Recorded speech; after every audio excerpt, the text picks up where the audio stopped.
Good evening. Welcome to Jim Mooney's World of Weather. Clicked on to long range weather forecast discussion for October 3rd to the 15th, August 3rd to the 7th. A little change expected since yesterday in the pattern. We still have our trough here over the Bering Sea, a ridge over Alaska extending towards Hawaii.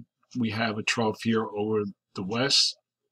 And here is our upper low that slowly lifts out and weakens as it does so, with above normal heights of westerlies remain across northern Canada, cut off. This called That's why this is called cutoff low, because cut off for the main westerlies. Miles in good agreement, and we go through each day to the 7th. You see the pattern doesn't change very much. The low slowly fills and lifts out. We're at the 7th, and we go through the models, and miles in good agreement.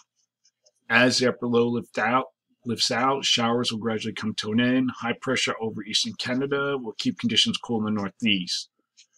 Okay, now concerning Matthew, models are trending more to the west, and this is the European ensembles. And we're going to go through each frame and watch the bottom of the middle bottom of the screen.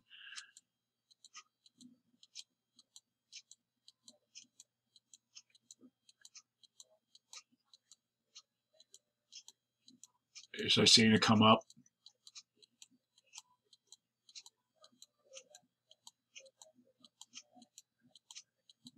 And then goes out.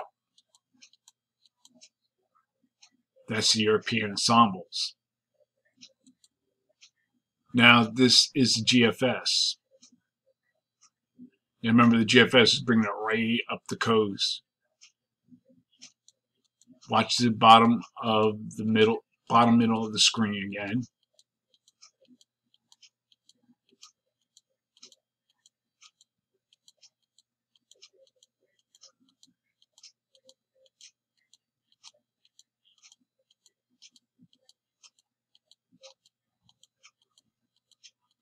GFS is a little bit to the west.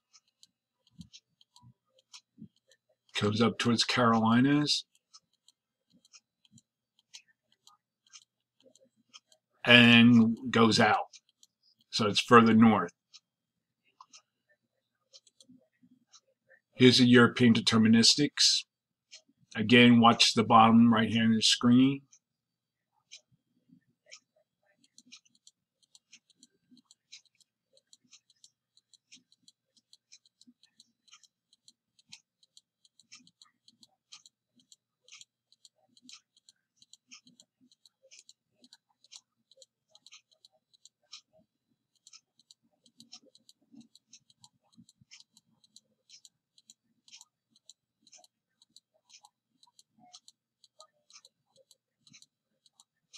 And then goes out. So European deterministics are to the south, are further south. So, but residents along the East Coast should closely monitor the system. And that's all we're going to say about this right now. A large trough in the west will cause precipitation and potentially gusty winds, along with colder temperatures and gradually lowering snow levels by early next week.